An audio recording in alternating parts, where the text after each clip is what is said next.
After criticism, this time we are going to read. I don't remember Al Jazeera. Yeah, let's read the regular Al Jazeera, not the. I forgot.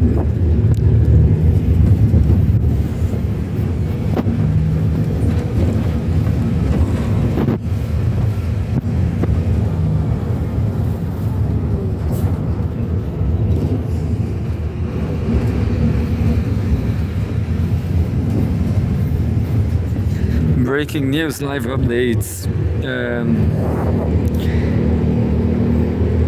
Breaking news: Trump, U.S. could end war in 2 to 3 weeks. Everybody hopes that Donald. Iran's attack, she says. Messages exchanged with U.S. No negotiations.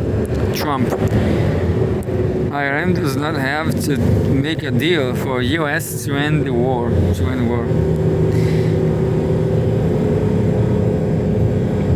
Yeah, well, anyway, at least this is true. This is true.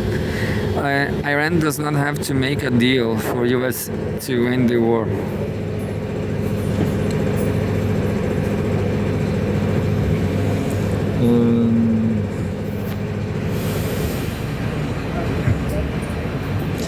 Anyway, Trump says U.S. could end Iran war in 2 to 3 weeks. Live updates: 10 drones intercepted and destroyed over Erbil, northern Iraq. Report 6 minutes ago. Let's read the breaking news.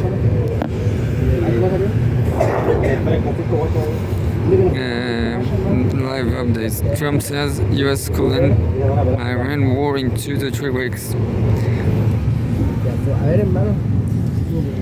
There's two journalists, Ted Regencia and Said Sabah. March 2031. March 31. Oh my god, I have a problem with the video. Oh no, look. Well, I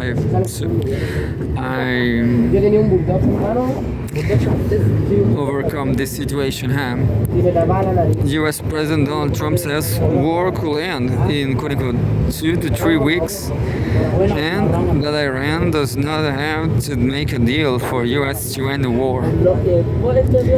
Iran's Foreign Minister Abbas Araghchi confirms to Al Jazeera that messages have been exchanged with the U.S. Insists Tehran is not in negotiations with Washington. 2. At least 9 people have been injured in Tel Aviv as Iran conducts missile strikes across central Israel.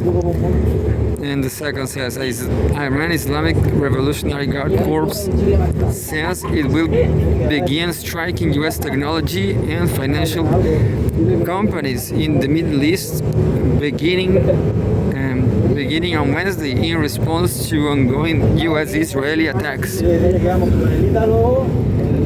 Third, firefighters have extinguished a blaze on the Kuwait-flagged Al Salmi oil tanker at the Dubai port after an attack on the fully loaded ship. And fourth, the live tracker. In the morning, I read the live tracker was not so bad.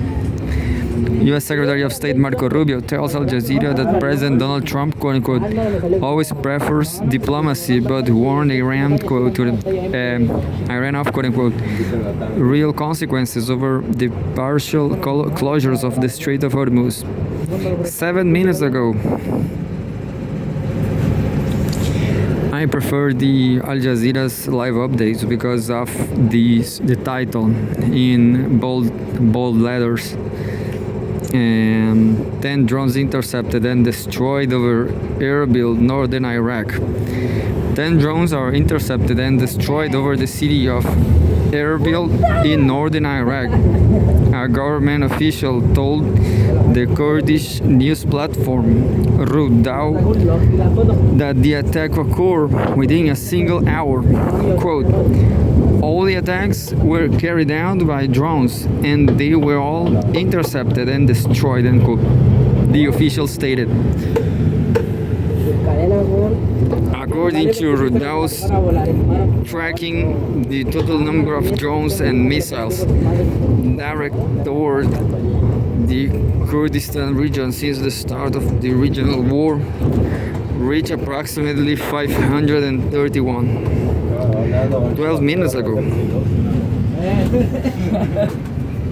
Trump says it will take 15 to 20 years for Iran to rebuild. Why he said that? Trump says it will take 15 to 20 years for Iran to rebuild after the intense U.S.-Israeli strikes. Quote, we want to knock out every possible thing they have, end quote. He told reporters, quote, we have set them back. It will take 15 to 20 years for them to rebuild what we have done to them. Terrible people, the North Americans. Quote, they have no navy, they have no military, they have no air force, they have no telecommunications, they have no anti-aircraft systems, they have no leaders.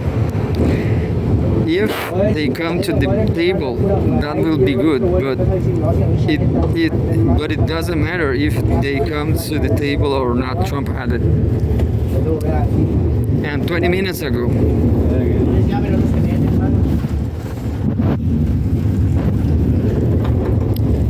Iraqi armed groups claim 23 attacks on U.S. bases. The Islamic resistance in Iraq says its fighters have carried out 23 operations against U.S. bases in the country and throughout the region over the past day.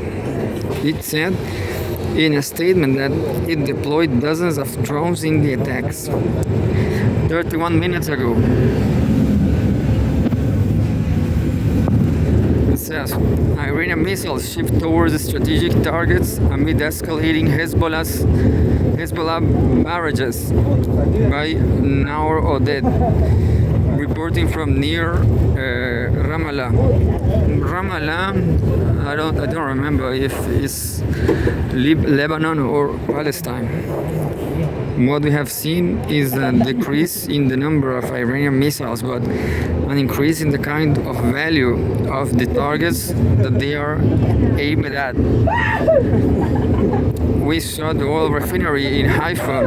We saw the chemical plant in Beersheba.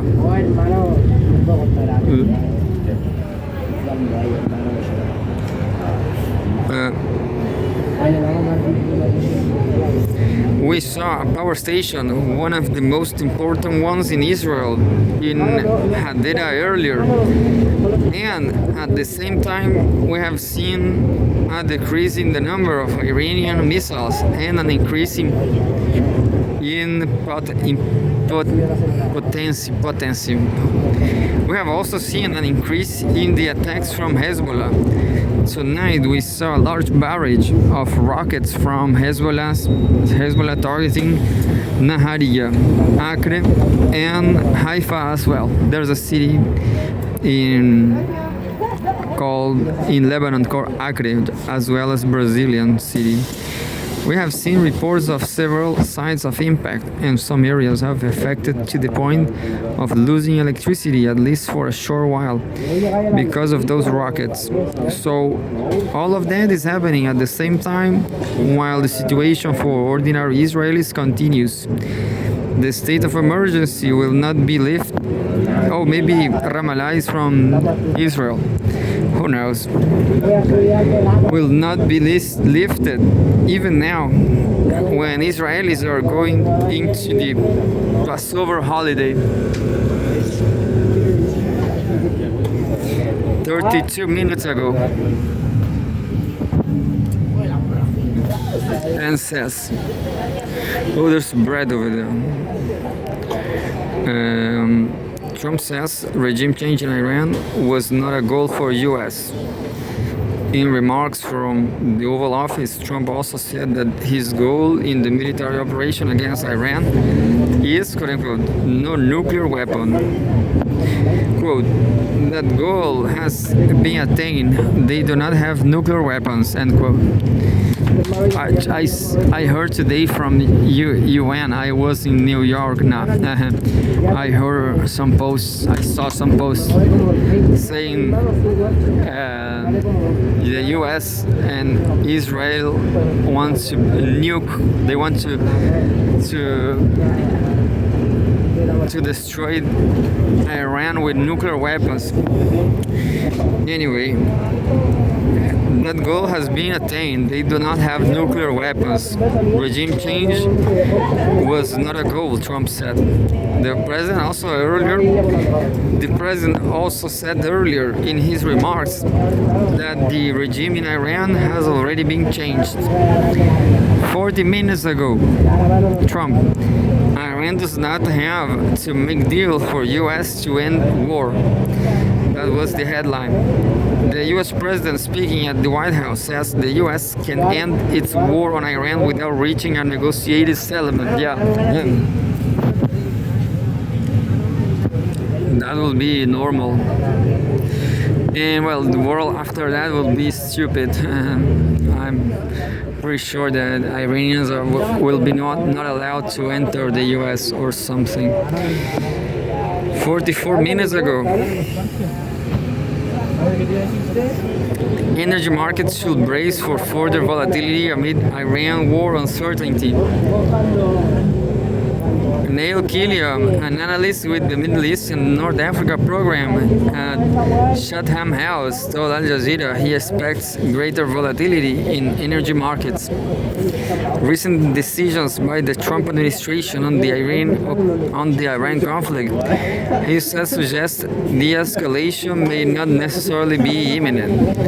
Quote, you have got 5,000 troops bearing down on the region, threats against Karg Island, and the Iranians warning of a response, saying they could target water desalination plants and energy infrastructure across the region, end quote.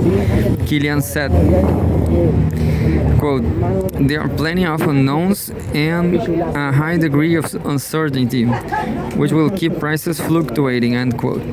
And lastly, well, look, what a coincidence, 1 hour ago.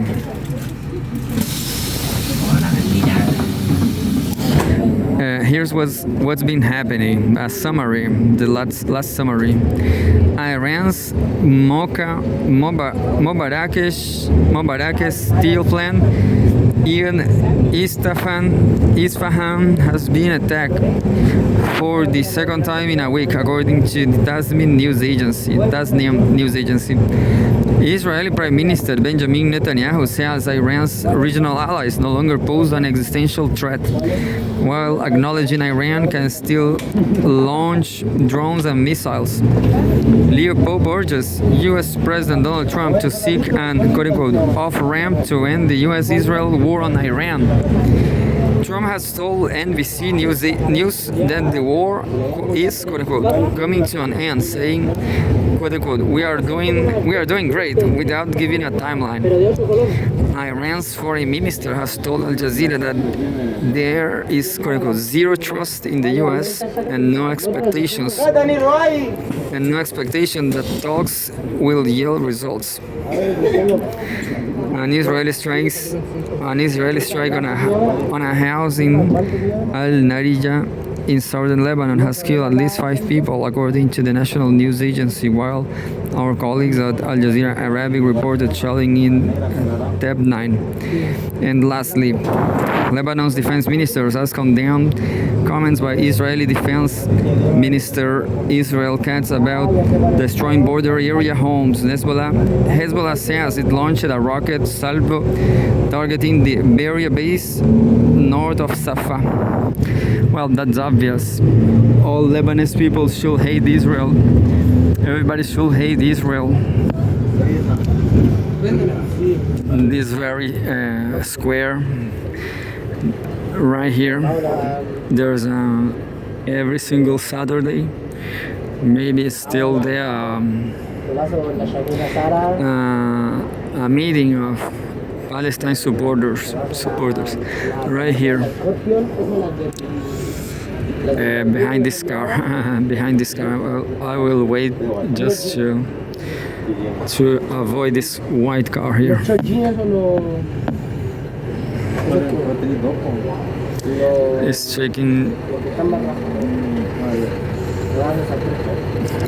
It's taking way too long. Come on. Well, there's no demonstration today, but this is all Saturday demonstration